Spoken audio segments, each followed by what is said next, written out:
How you doing all? Welcome. Running a little late tonight. My apologies up front. So tonight is Wednesday, obviously, hump day. And so tonight we are getting our business component done during the Wednesday.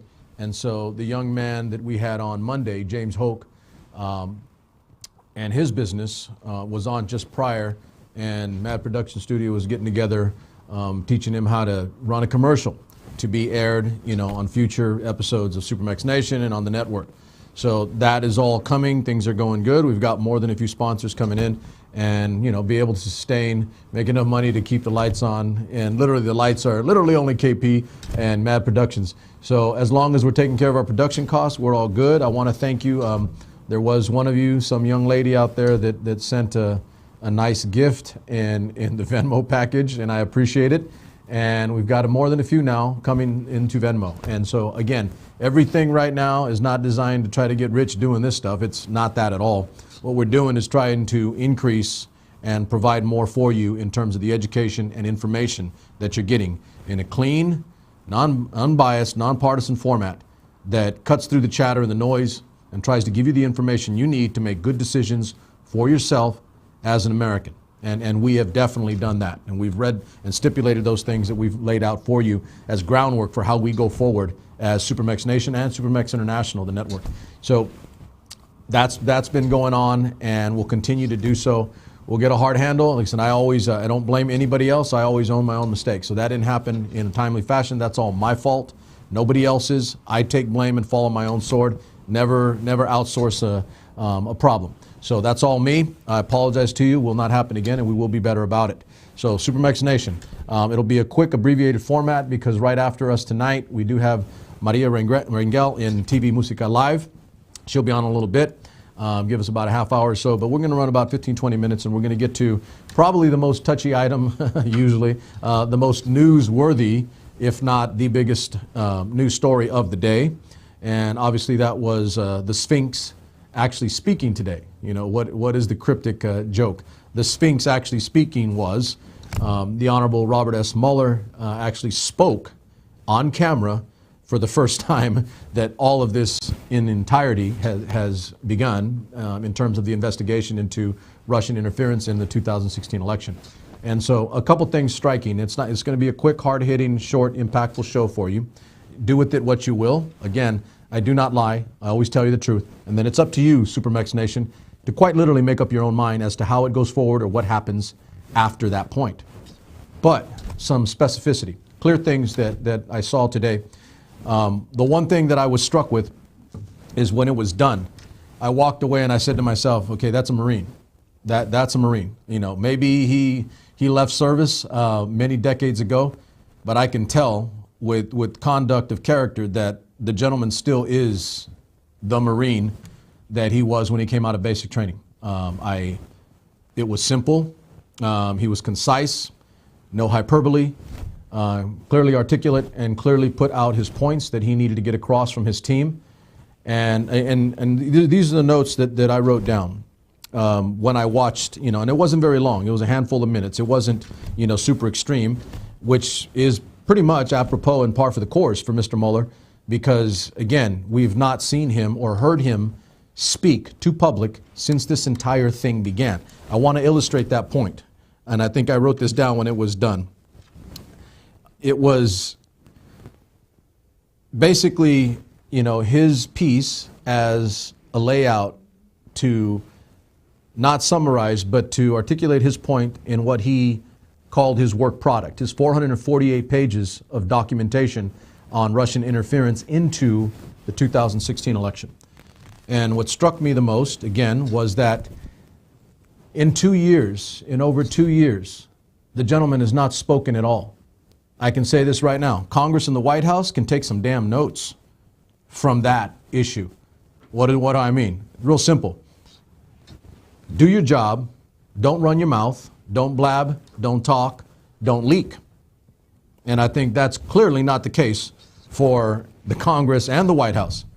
There are leaks and dissemination of information that is not okay on a consistent basis. And in his 2 years, there were no leaks at all. Now that, ladies and gentlemen, is a pretty damn tight ship. that's a good Marine. And I'm not even a Marine, all right, but that is a damn good Marine. Tight-lipped ship. He did his work, he conducted himself in a professional fashion, did what his mandate was. I will add this. He followed and adhered to, ready, his chain of command. He followed and adhered to his chain of command. And when it was all done, following, adhering to his own chain of command, he left us with, I think, what is the most striking, and this is pretty much where I've been the entire time since we even began talking about the investigation into Russian interference in the 2016 election, was that it was about a constitution. And he quite literally, and I quote, he said, begins and ends with a Russian attack on the election process in 2016. That was his first line out of his mouth. And then he concluded by bringing it up again. So you get all the chatter in the center, but I want to be and absolutely be crystal clear about what Robert S. Mueller began with in his statement and what he ended with. Beginning and ending with Russian attack on our election process in the 2016 election.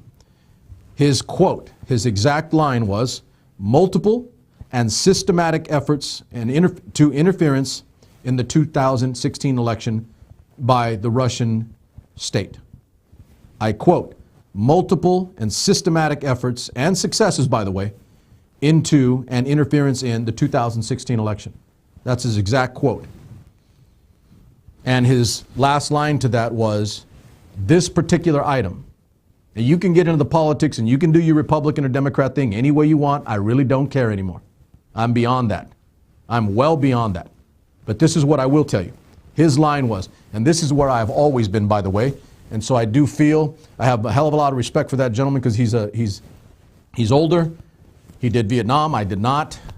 He was in the Marine Corps. I was not. He was a bunch of other things that I was not, so I have respect for him just because. Heaven forbid you have to actually have respect for your elders or people that have done some things you haven't. Where's America at on that? I know where I am, SuperMex Nation. So he pointed out that the Russian interference in our election deserves the attention of, and he didn't say the president, the Congress, or anybody else. He said the American people. It deserves the attention of the American people. So I'm going to point out, and I'm going to be a little hardline with some of you guys, again, without crude or crass behavior or conduct or foul language. It's real simple. Where the hell are we? Really, where are we? Have these things been addressed? Are they getting resolved? We have an election in less than 2 years. It should be resolved. We were attacked. What are we going to do? Sit here and cry and complain about whether it affected the election or not? Whether it affected the election or not is irrelevant. The fact was that it happened. And if we do nothing to address that fact, capital F, if we do nothing to address that fact, then we're not the America we pretend to be. And you can say, oh, they're downgrading America. They're making America worse to the left, to the right, to everywhere else. These are the things that make America worse. When we cannot get behind a common, simple item that brings us together for obvious reasons because we were attacked. If we can't do that, then we are clearly not the America that we pretend to be. Because this is all American, or at least it should be. In my world, in SuperMex Nation, it's real simple. Something needs to be done, and every American better get square with who they are instead of just saying, oh, I'm a Democrat, I gotta hate the president. Oh, I'm a Republican, I can't say anything bad about the president, I gotta love him. Then that's on you. I know I'm clean, because I don't care about what is and what isn't. I care about right and wrong and whether we were attacked, breach on our Constitution. That's about as simple as it gets. That one should be simple. It should be. Put aside your partisan differences, check your parties at the door, and get square with things that did take place and that we're not doing anything about. If you can't get that, then I don't know why you're listening to me and why you tune into this. Because as we grow, it's going to be more people that actually care about putting their country before their own party. That's what this is. That's what I am. That's what this should be. A couple more items as we go down. Facts. That one's the simplest and the hardest hitting and the most revealing, if you really want to be clear about it, by far the most revealing. I will say this, because everything is laid out now, The report is out. It's clear. Not fully unredacted, but we are going to get to that point, and I have a sneaking suspicion. And generally, ladies and gentlemen, I don't gamble. Just giving you that as a heads up. I usually don't gamble. Not a gambler. I like fact, and I like hard information right in front of me so I can make my decisions based on. I don't like throwing it for the win. This investigation was, and I'm going to put this out there, and some of you guys are not going to like it, but it's a fact. This investigation, whether you like the president or hate the president, is irrelevant. This investigation was not a hoax or a witch hunt. It is fact that these events and items did take place. Now, what you need to do is separate your personal feelings one way or the other for the president and get focused on the fact that our country was attacked. So I'm saying that, and I can't be any more clear about it. Let's make it sure, really, really clear. This has nothing to do with what the president did or did not do. The fact is we were attacked. I will say, because the president has stated that this is a hoax and a witch hunt, that's a lie. All right, for those of you who don't like it, too bad. It's a fact. These items did take place. It's documented. There's evidence. It's all there for you in 448 pages. This investigation was not a hoax, and it was not a witch hunt. I cannot be any more unequivocal in that statement. There are things that took place. I'm glad they investigated. You can investigate the investigators, find what you want, but my mind and my eye is laser focused on the fact that Russia did things to us, and we sit and watch complaining about, oh, there shouldn't have been an investigation. Oh, it's a witch hunt or a hoax. Wrong answer. If you believe that, then I refer you back to the old mantra. Repeat a lie often enough, and it eventually becomes the truth. Not here. If it's a lie, and I find out it is a lie, you can repeat it 9,000 times. And you know what I'm going to call you? A liar. 9,000 times. Matter of fact, I might go 9,001 just to add the one to be up on you. Not a hoax, not a witch hunt. Items did take place. There was definitely interference from the Russian state into our election. Now it's on the president and us and the Congress to do something about it. To do something about it. That remains to be seen, if the political winds dictate and don't allow for it. Okay, so this is the one that people are going to latch on to. Again, once I wrote it, as I was listening and I read it, I listened, wrote it down and read it to myself again. Here's the sticking point for those of you on the left and the right. And this is me being as even-handed and fair and honest as I possibly can be, looking you right in the eye on a hard-hitting Wednesday night, beyond hump day. This is mountain day, ladies and gentlemen. It ain't hump day. This is mountain day. His exact statement was, and he looked in the camera with a cold stare and a Marine's glare. Damn, that's pretty good. He looked in the camera with a cold stare and a Marine's glare. For all my JAR friends out there, you know what, it's all good. I still nothing but love for the Marine Corps. If we had confidence that the president clearly did not commit a crime, we would have said so. And there it remains. He did not say he did, and he did not say he didn't. But he did stipulate that according to OLC, the Office of Legal Counsel, and the Special Investigation, he reiterated what I've been saying for a long time. It's kind of hard to investigate someone within your own chain of command. In the military, we have Judge Advocate General, JAG, we have other components. So if a commander in a unit commits a crime or does something wrong, some outside source comes in and investigates impartially. It's kind of hard to investigate your own boss. And in essence, I could be wrong, but I think I'm right here. You can choose to be wrong or right with me. Bob Mueller basically expressed that before they began the process, they were all in agreement on his team that they could not indict a sitting president. They could not. And with that in mind, they went forward with the investigation for posterity's sake and for legality to put things on record so that the American people do know what was and was not the case. They do know what did happen, and they do know what did not happen. And again, for obvious reasons, even beyond the political, there's no question that at the very least, for the Russian interference component, as laid out in Volume 1 of the Mueller report, read through Volume 1, at least in terms of Volume 1 of the Mueller report, that is significant and that is serious. Okay? So I'm going to read that statement again because this is where it gets divided, whether you're to the left or to the right. Or if you're to the far right, and I've spoken up and I've said something about Justin Amash, the young buck from Michigan, that is really, really far right. He's a lib. He's a libertarian. And I've got libertarian friends. And personally, I actually have libertarian issues myself. I don't consider myself a strict libertarian, but there are things about their constitutionality and their view of how we treat the Constitution going forward as a society and as a country that I am definitely square with. I raised my hand because I chose and swore to defend the Constitution. Again, the oath never leaves you, ladies and gentlemen, once you're that person. The oath never leaves. I can give a damn less about a president or a Congress. My oath was to the Constitution of the United States. It was never to any one individual. Never to any 2 or 3 or 4 or 435 or 100 in the Senate. My oath is to this country and the principles upon which it was founded on, embedded and articulated in verse in the United States Constitution. Last thought before I let you go, because there's way too much to unpack here. Even in those handful of minutes, there's a lot there.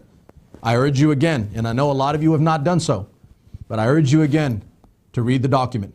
You're going to be staggered at the extent to which things happen and which things are done. Even if you love President Trump and you will vote for him no matter what. I'm not saying not to. I've never told any of you how to vote. I have never done that on this show. That is my method, and I will continue to practice such. But even if you did, and you wanted to excuse what the president did or did not do, there's way too much aside from him in terms of the people around him. There are indictments, there are convictions, there's a lot of garbage that went on, and that should be addressed and gotten to the bottom of. Investigate the investigators, investigate this, I don't care, investigate everybody. But don't take your eye off the fact that this stuff was done and we're not doing anything about it in the form of Russian interference. That's about as clean, even-handed, and as fair as I can be. But you can tell with the note of seriousness and gravity in terms of my voice, it is disturbing to me that we are at this point where we would much likely and more likely argue with each other about whether one person, a president or a Congress or whatever, is culpable or at fault. When we have common enemy, it's that damn simple. We have enemies. We don't need to continue to construct them within the body of our society and this country. We don't need to do that. And I'll say it because I don't say it very often, but when I do it serious, that's just dumb, ladies and gentlemen. That is just dumb. We have way too many enemies on this planet to disregard and construct others within the body of our own society. Here's the last bit for you as I finish up. Again, when I walked away after I was watching the guy, I just said to myself, and I wrote it down immediately for posterity and for legality, that's an old Marine, disciplined, no leaks, no misinformation, no hyperbole, serious and tight-lipped about his work product. He's a Marine. He believes in a chain of command, which he followed explicitly, even right up to today. And the first time he spoke, he followed his chain of command. Those of you in service will understand and appreciate that. This guy followed his chain of command under extremely extenuating circumstances. And he believes in the Constitution. He quite literally put everything back on us as a society and as a people, and on the United States Congress as the body that is supposed to fully represent the people in the form of 435 members in Congress, 435 members in the House and 100 members in the United States Senate. He put the ball squarely in our court and their court because he did not have the ability, through their past practice, their belief, that nobody within the executive branch, the judiciary, not the Judiciary Supreme Court, but within the executive branch and Attorney General, etc., nobody in that branch can indict or prosecute a sitting president, not while in office. Make sure we're clear about that. There is only one entity on this planet that has the ability to do something about items done. That's the United States Congress. We've already had that discussion on air. We'll see what happens. I'm optimistic / pessimistic. See how I did that? That's dirty, right? Optimistic and pessimistic. I really wish we would just get clean, act in good faith on the Constitution. Things would get a lot smoother, a lot cleaner, a lot easier. You may not like it, but ladies and gentlemen, you rip the Band-Aid off and get right to the point. It's so simple that way. Anyway, that's my thought for tonight. We'll be back on Friday with Swainbo. And tag that track, a little more lighter interest. We'll be wrapping up our segment on, and maybe have an update on the Central Unified Teachers strike that has been going on for over a year. And they still haven't paid these people, and they're now at the lowest point, one of the lowest paid teacher salaries in the county of Fresno. And they're the third largest school district and up and coming. Absolutely insane to me, but that's what we've got. So Swainbo will be here for Friday night. Tag that track, cheap date night. I do like saying that. It's cheap date night, absolutely cheap. And we'll have some good fun going into the weekend. I know this is a big piece of meat to bite down on. Do facts, ladies and gentlemen. Don't just listen to what you're told. Don't just listen to what I tell you. Go fact check me. Go fact check. Go look into the Mueller investigation. Do your own due diligence. And if you're not so inclined, then I'm going to encourage you highly to listen to people who you can trust, who don't have an agenda to move you down an evil way. That's my thought for tonight. You guys have a great evening. I'll see you back on Friday. SuperMex is out.